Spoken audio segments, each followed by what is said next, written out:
What is going on, YouTube? Me, Oswald. This your boy Socrates. This is your review for Real Housewives of Miami season 6, episode 4. There we go. So we start off with Nicole and Anthony. It's a date night that Anthony has put together, and it's them playing hoops to get her ready for the little basketball cherry that we're going to see later in the episode. And so they're playing hoops, and she's doing better than him. Anthony is a better person than me because look, like I would be honest, anything dealing with sports to me is for the other person's amusement because I'm horrible. Like, like that. And don't let there be a camera that it's not going down. We are not getting this on camera, but nevertheless, first to five, Nicole wins, and then Nicole brings up that there's going to be a sprinter ride for them going to the charity. And it's funny because Anthony, he was at the charity, but he wasn't on the dang old sprinter, but we didn't get there yet. And then the convo then moves to, her talking to her mom about baby number two and the wedding. And their whole thing is if we get to the wedding, we do. But, right now the priority is, child number two, especially because, Grayson is at the age that he's at and not wanting there to be this huge gap between children. Cause that can be a mother, what. Trust me, I know. Trust me, I know. And I'm talking about being the baby and having two older male siblings, and there being gaps between all of us. Anyway, we get Adriana and Julia. So it's 2 weeks before the cancer party for Martina, and Julia hasn't found a location. So Adriana, recommends her place, which is one of those things where it's good. Obviously the camera's there. It helps her out, whoop after whoop. Um, and Adriana is okay with Marisol being there because, of the cause. Like, it's okay. Not really that big of a deal. And in the moment, I'm looking at Adriana like, when I tell y'all, people really do be better than me because I don't care what it is. I'm not allowing any chaotic energy willingly. I'm not letting any chaotic energy into the place where I lay my head. Like the only person that can be negative in here is me, and that's only when I'm working through stuff and I'm trying to get the energy off of myself. Other than that, ain't doing it. But we'll get there later.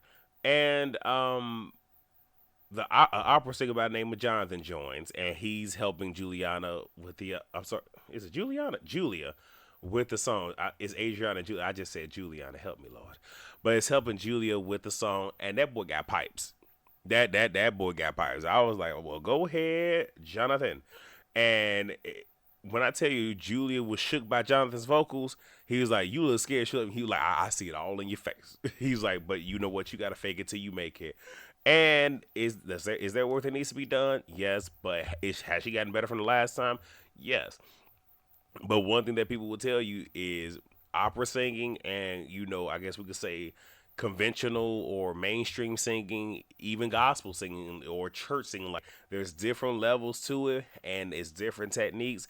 And singing opera, like you really got to be a master of your instrument. So, hey, this is what she's choosing to do. I hope it goes off without a hitch because we see it next week.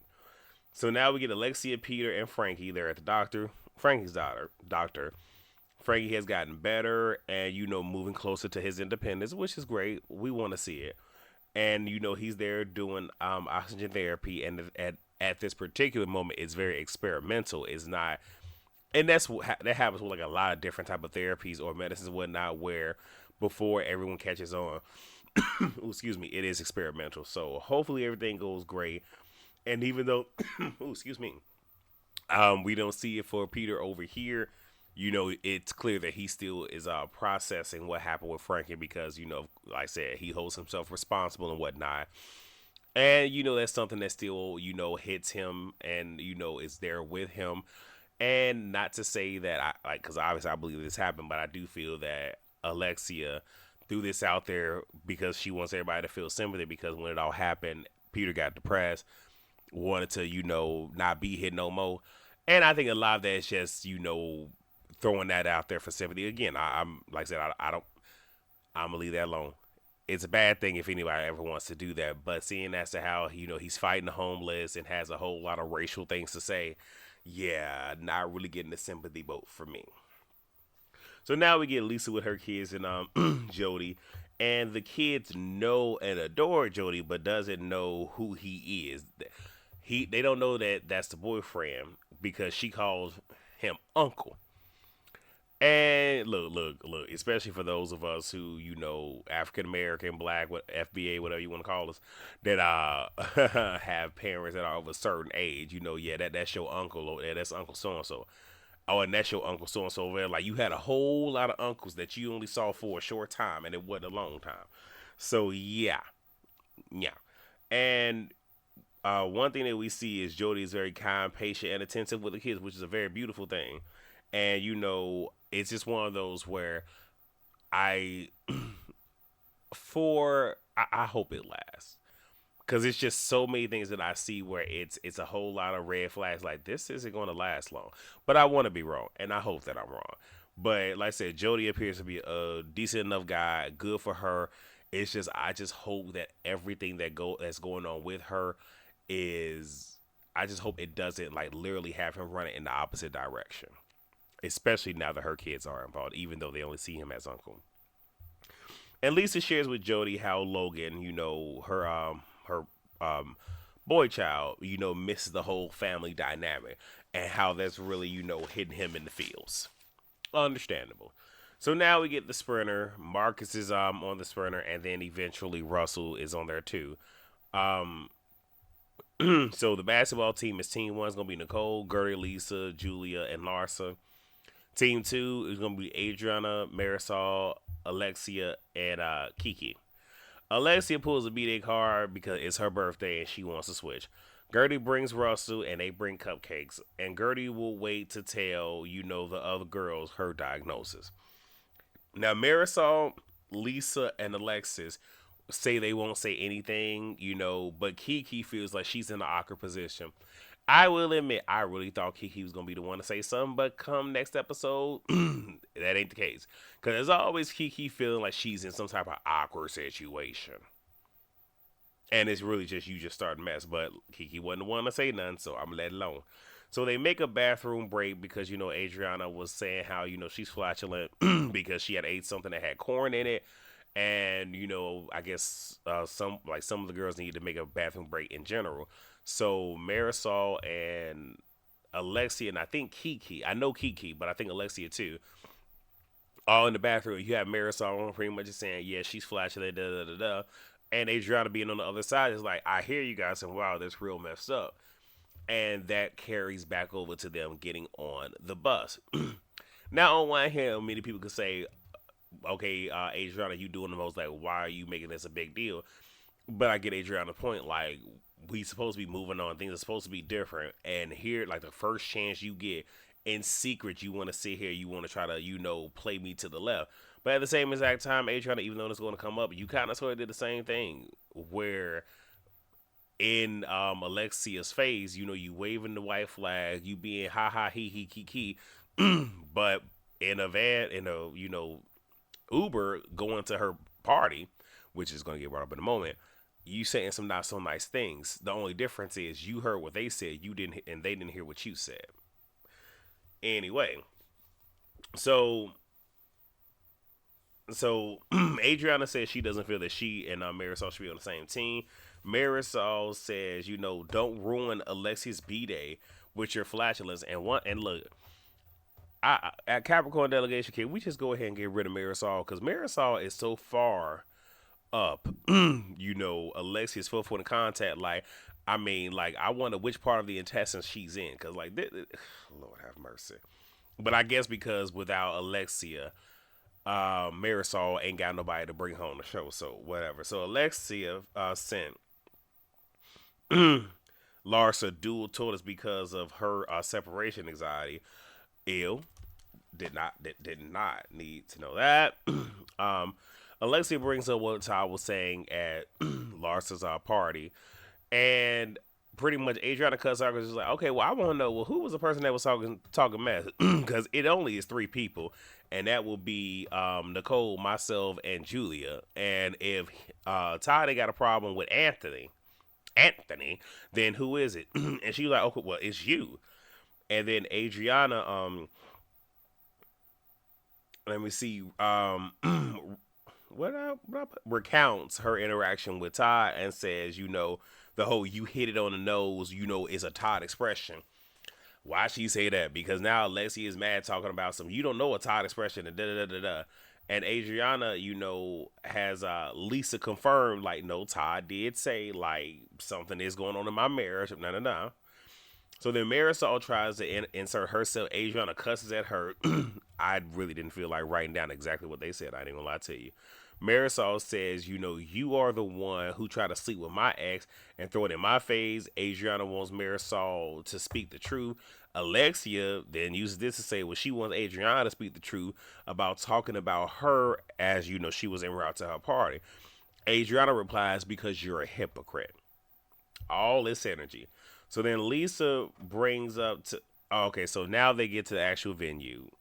And I'm pretty sure that conversation went on much longer than what I just recalled to y'all. But Lisa brings up to the girls because Julia and Martina have not made it there yet. That look, she's all off to herself, and this isn't cool. Now I don't know where maybe Gertie was standing right there. I don't recall, but I know Nicole goes over and kind of like grabs her, brings her into the fold, consoles her, and the girls, say she brought it on herself, which to a certain degree, I'm not even gonna lie, she did. I mean, regardless of what happened on that bus, what really took it to another level was when Kiki had revealed to Alexia and them that she had a lot to say to you on the way to the New Horizons party, and we all knew that wasn't gonna fare well. But whatever. So Nicole gets them to simmer down, because look, we're here for charity. So Julia arrives. Adriana downloads her on what happened and says that she doesn't want um, them, meaning Alexia and Marisol, at the cancer party because they hate her. Gertie asks her who cares. Her cancer diagnosis has shortened her fuse on stuff that really just don't matter. And Adriana, okay, so and I get all the parties involved. I get all the sides, but I told y'all from jump, I would have been like, hell no, you can't go, not to my house, no, no, no. But hey, it just is what it is. We'll see if they actually end up making it. Um, at one point during the basketball game, Adriana falls. I snickered, and Alexia thought that was karma getting back at her, but she fell trying to catch the ball. Marisol falls, and we just don't know how she fell. Now, I laughed then too. Now, I will say I can't laugh too much because I'm a klutz, and I done fell over stuff, and people look at me like, "Yeah, it ain't nothing but air in front of you. What did you fall over my feet?" So Julia, wants Adriana to look at the bigger picture, and that is, kind of getting I guess Alexia to see the light or something like that. And Adriana, wants her friend to see like I'm hurting right now, like the hell, And the only other thing that I can think of is maybe just maybe it's also, from a reality TV show perspective, we need as many people at this event as possible because even though this is a big deal, my wife has, beat cancer. If we don't have a lot of people there, they may not shoot.